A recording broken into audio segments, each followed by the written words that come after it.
Ég ætla að fara yfir þessi atriði hérna gáruspennuna, sendíóðuna og svo framvegis.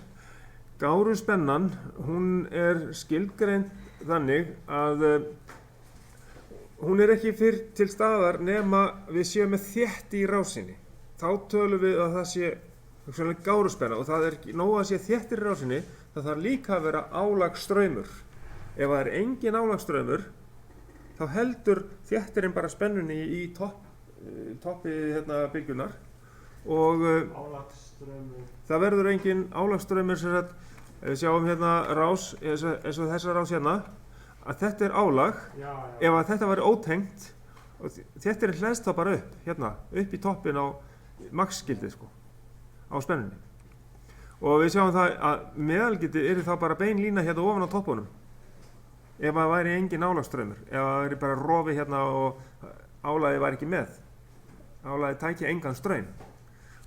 Engin straum myndi afhlaða þéttinn á milli toppana, að þá væri bara bein lína hérna, bara spennan í hámarki og engin gáruspenna, skiljiði. Það þarf að vera þéttir og álagsstraumur svo að við verðum varir við gáruspennu. Sem sagt, hún þá skilgreind í rauninni frá hámarki spennunar, þar sem hún þegar að spennan hækkar inn frá spennugjáfanum, þá hérna sem sagt lendur hún í einhverju hámarki, þannig að hún nær frá þeim punkti og niður að þeirri spennu sem að þéttirinn afhleðst í. Það skilgreining á gáruspennu. Það sem sagt, það frá toppinum hérna, ef við getum dregið línu hérna efst uppi og dregið línu hérna neðst, þar sem að þéttirinn afhleðst áður hann byrjar að hlaðast aftur upp.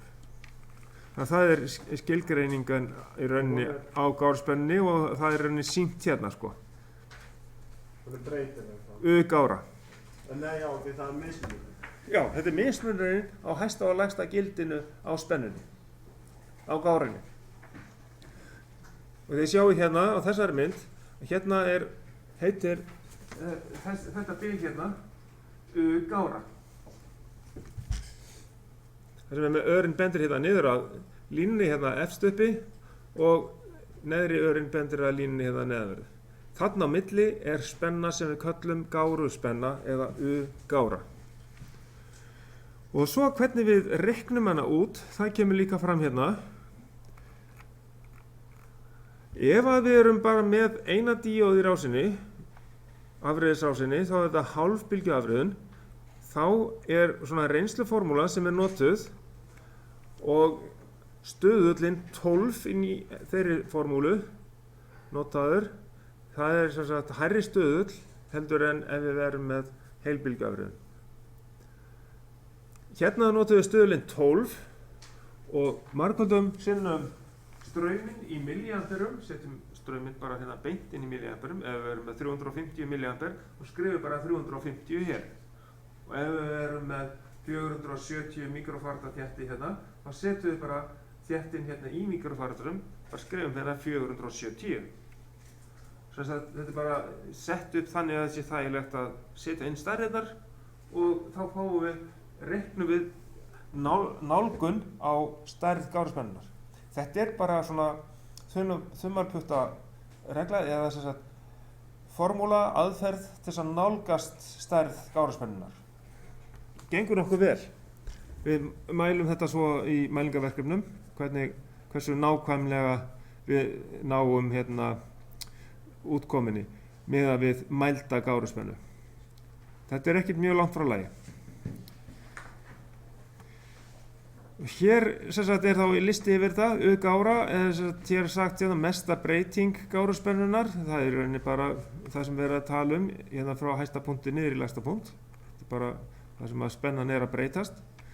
Álagsstraumurinn settur inn í milliamperum og stærð síuþéttisins sett í mikrofaradum og svo þessi fasti hérna 12 fyrir hálfbylgjuafreiðun.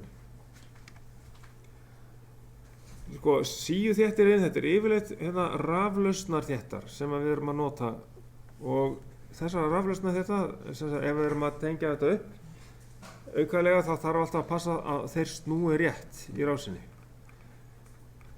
En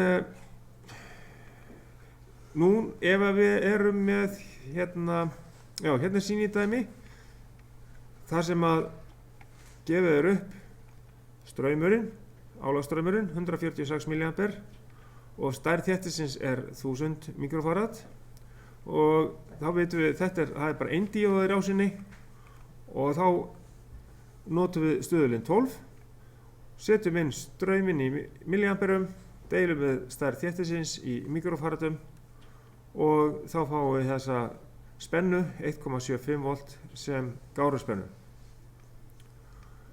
Og til þess að reikna út meðalgildi afriðaðrar riðspennu út úr þessari rás hérna og spennan inn var 12 volt, þess að virkagildi spennunnar inn var 12 volt, þá þurfum við að reikna út hámarksgildi fyrst, max, að stækka þetta hérna, sjá þetta betur svona, það er að max, þá er það að reikna svoleiðis, við margfaldum rótina 2 sinnum 12 til þess að fá max, mínus hálf gáruspennan, af því að gáruspennan meðalgildi spennunnar gengur í gegnum hálfa gáruspennuna. Þess vegna segjum við semst max, drögum svo frá hálfa gáruspennuna, þá erum við komin hérna svona mitt á milli og hérna í meðalgildið í jafnspennuna og auk þess þá drögum við frá spennufall yfir eina díóðu yfir þessa díóðu sem er hérna í rásinni 0,7 volt. Þannig er þetta svona reynsluformúla, þannig við nálgumst stærðina, við reynum að reikna út stærðina sem að við svo mælum í raunveruleikanum með spennumæli, sem sagt jafnspennu hér eða meðalgildi jafnspennunar hérna.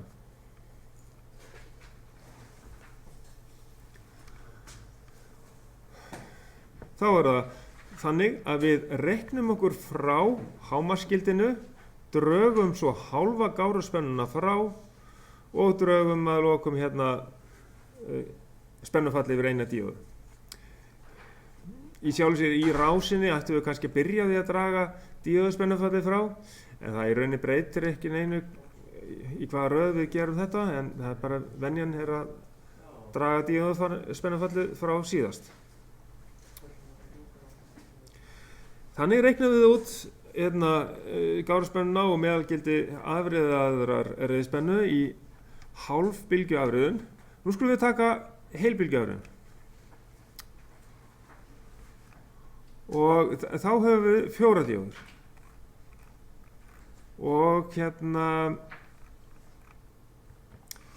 við skulum aðeins líta á af hverju við fáum hérna alltaf jákvæða hluta riðbylgjunnar fram yfir álagið. Fyrst, það er vegna þess að þegar við erum með jákvæða spennu hérna á ofanverðu á spennugjáfanum, þá eru það 2 díóður sem að leiða í afriðisbrúnni. Það er díóð 1 hérna, fer í gegnum álagið, hérna niður í gegnum álagið og í gegnum díóð 2 tilbaka inn á spennugjáfanum. Hérna er hringrásin lokuð. Þannig að D1 og D2 leiða og nú eru það 2 díóður í rásinni, þannig að þá þurfum við að draga 2 díóðuspennuföll frá í sambandi þessa afriðun, sambandi útreikning á meðalgildinu og eftir. Á meðan að þessar 2 díóður er að leiða, þá er að sjálfsögðu díóða 3 og 4 lokaðar. Þær eru bakspenntar. Þess að hærri spenna á katóðu en anóðu, svo að þær eru lokaðar. En hins vegar þegar að spennugjafans sem er riðspennugjafi umpólast, þá byrjar straumurinn að renna í hin áttina og þá opnast fyrir díóðu 3 en það fer sömu leið í gegnum álagið, þess vegna myndast aftur jákvæð spenna yfir álagið og það er hérna næsti toppur, þó að riðspennanin verður neikvæð, en þá er það díóða 3 sem að leiðir í gegn, sem verður jákvæð spenna yfir álagið og díóða 4 loka svo hringnum í gegnum spennugjafan. Þannig þá fer straumurinn sem sagt í gegnum díóð 3, sömu leið í gegnum álagið, sama pólun og tilbaka með díóð 4 í spennugjafann. Þannig er hringrásin í straumnum þegar að spennugjafans hefur umpólast. Og svo byrja aftur D1 og D2 að leiða þegar að spennan frá spennugjafanum umpólast aftur. En á meðan að D3 og D4 eru að leiða, þá eru D1 og D2 bakspenntar. Þá er sem sagt hærri spenna á katóðu heldur en á anóðu og þá eru að loka, þá er D1 lokuð og D2 lokuð líka.